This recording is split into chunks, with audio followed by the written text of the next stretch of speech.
नमस्कार, मैं हूं टीपी पांडे। उत्तराखंड में इन दिनों जो राजनीतिक मौसम है वो तो काफ़ी टेंस है।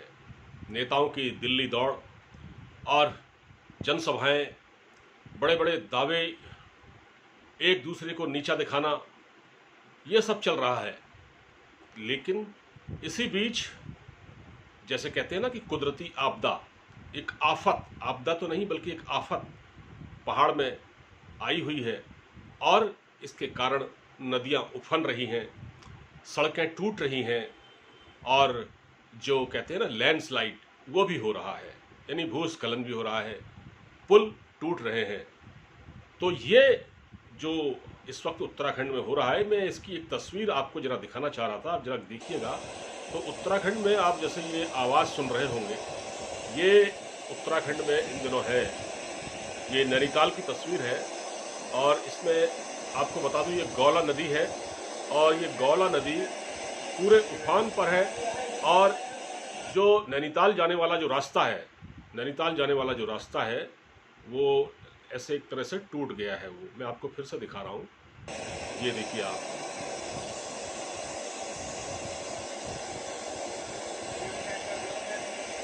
तो ये जो मैं आपको दिखा रहा हूँ ये तस्वीरें उत्तराखंड के रामनगर की हैं और ये नैनीताल जाने वाला रास्ता है जो कि पूरी तरह से इस वक्त क्षतिग्रस्त है। ये आप देखिए,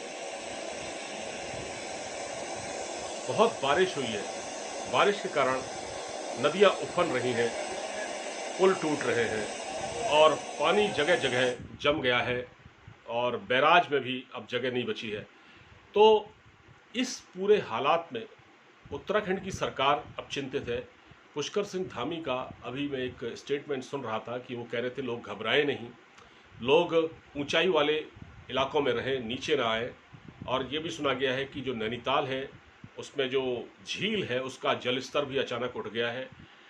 तो खैर ये तो कुदरती आप एक आफत है अपने आप में, ये आई है, अब इसका मुकाबला करेंगे, इससे निपटेगी राज्य सरकार। बहुत से लोगों के घर टूट गए हैं और ये इससे पहले भी ऐसी जो आपदाएं उत्तराखंड में आती रही हैं। आपने केदारनाथ घाटी का तो सुना ही होगा, जब ये आई थी, उसके उसके पुनर्निर्माण में कितना पैसा लगा। तो ये एक तरह से पूरे इलाकों, पूरे उत्तराखंड में यही स्थिति है और जो लोग, आने जाने वाले लोग हैं, वो रास्तों में फंसे हुए हैं, उनको निकालने की कोशिश की जा रही है।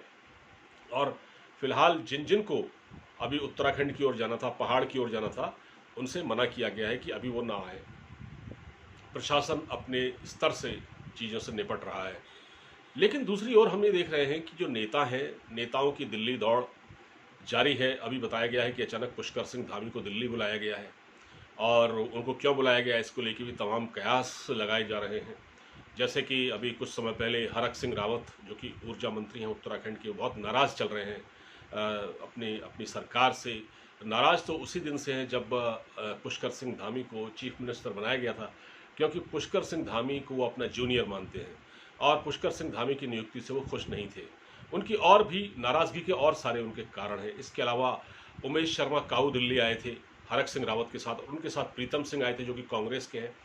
तो उस अभी ये लोग अमित शाह और जो दुष्यंत गौतम हैं जो कि राज्य के प्रभारी हैं, शायद दुष्यंत गौतम से ये लोग मिले हैं, अमित शाह से नहीं मिले हैं, दुष्यंत गौतम से मिले हैं। तो इनको मनाया गया है और इनको अनिल बलूनी ने, जो कि इस वक्त उत्तराखंड के एक बड़े नेता हैं दिल्ली में, उन्होंने, क्योंकि खुद भी उत्तराखंड से ही हैं, उन्होंने इनको मनाया है, मनाने की कोशिश की है कि भाई अभी पार्टी में आप रहें। तो क्या कांग्रेस से आए हुए ये नेता, क्योंकि ये कांग्रेस से आए हुए नेता है, उमेश शर्मा काऊ, हरक सिंह रावत, और हरक सिंह रावत तो बीएसपी में भी रहे हैं, बहुजन समाज पार्टी में, कांग्रेस में भी रहे हैं और बीजेपी में आ गए। तो ये जो कांग्रेस से आए हुए नेता है, कांग्रेस से जो आयातित नेता है, ये बीजेपी के लिए इतनी सरदर्दी खड़ी कर रहे हैं कि ये लोग प्रेशर टैक्टिक्स अपना रहे हैं, प्रेशर बना रहे हैं कि इनकी मांग अब जो भी है, सीट बदलने की मांग है या क्या मांग है इनकी, इन्होंने बात की होगी तो दुष्यंत गौतम ने भी इस बारे में कोई खुलकर तो नहीं बताया कि ये लोग क्या चाहते हैं। बस ये उन्होंने तो यही कहा कि ये चाहते हैं कि राज्य का डेवलपमेंट अच्छी तरह हो और हमारा नेतृत्व जो है अच्छी तरह काम करे। जाहिर है ये नेतृत्व से खुश नहीं है। तो उमेश शर्मा काऊ की तो बात अभी भी मेरे सूत्रों से पता चला है, मुझे जानने वाले बता रहे थे कि वो अभी भी अपनी पुरानी पार्टी की कांग्रेस पार्टी के संपर्क में है। हरक सिंह रावत भी कांग्रेस में आना चाहते हैं, लेकिन हरक सिंह रावत के सामने हरीश रावत एक कांटे की तरह हैं, उनकी राह का कांटा है, क्योंकि हरीश रावत नहीं चाहते हरक सिंह रावत, क्योंकि इनकी आपस में बहुत लड़ाई है। और जिन नेताओं ने हरीश रावत को 2016 में हरवाने में प्रमुख योगदान दिया था, उनमें से हरक सिंह रावत भी हैं, बहुत सारे नेता हैं। तो बड़ी विचित्र स्थिति है। मेरे कहने का मतलब यह है, उत्तराखंड इस वक्त एक तरह से एक कुदरती आफत से जूझ रहा है। राज्य सरकार को अब वहाँ ध्यान दे, या वो चुनाव जीतना भी एक वो है कि अपनी पूरी ताकत लगा रहे हैं। तो उत्तराखंड इस समय जो कुदरती एक आफत है उसमें भी फंसा हुआ है, और राजनीतिक नेतृत्व भी काफ़ी तनावग्रस्त है। वो कैसे इन चीज़ों को संभाले। अब दिल्ली बुलाया गया है पुष्कर सिंह धामी को, तो पुष्कर सिंह धामी से क्या पूछा जाएगा, कयास ये लगाए जा रहे हैं कि इन लोगों ने जो बात की होगी, इन लोगों ने जो शिकायत की होगी दुष्यंत गौतम से, राज्य प्रभारी से, हो सकता है उनकी शिकायत लेकर ये पहुँचे हों और उनसे शिकायत की हो, तो पुष्कर सिंह धामी को समझाया जाएगा, भाई ये नेता नाराज़ क्यों हैं, इसको थोड़ा ठीक से संभालिए। तो उत्तराखंड के जो नेता हैं, मेरे कहने का आशय सिर्फ इतना है कि सिर्फ इसी बात में उलझे रहे हैं। 20 साल हो गए इस राज्य के गठन को, अभी तक राजनीतिक नेतृत्व परिपक्व नहीं हुआ, राजनेता परिपक्व नहीं हुए। थोड़ी सी बात होती है, वो दिल्ली आते हैं और दिल्ली में अपने नेताओं से मिलते हैं। क्या दिल्ली के नेताओं से उनको ये नहीं कहना चाहिए कि आप अपने आप संभालें चीज़ों को? दिल्ली में बैठकर उत्तराखंड में जो राजनीतिक दखलंदाजी चल रही है, ये कब बंद होगी? उत्तराखंड सरकार को कौन चला रहा है? दिल्ली का नेतृत्व चला रहा है, उनके इशारे पर काम कर रही है सरकार, या खुद फैसले कर रही है? ये बहुत सोचने वाली बात है। इस वीडियो में इतना ही।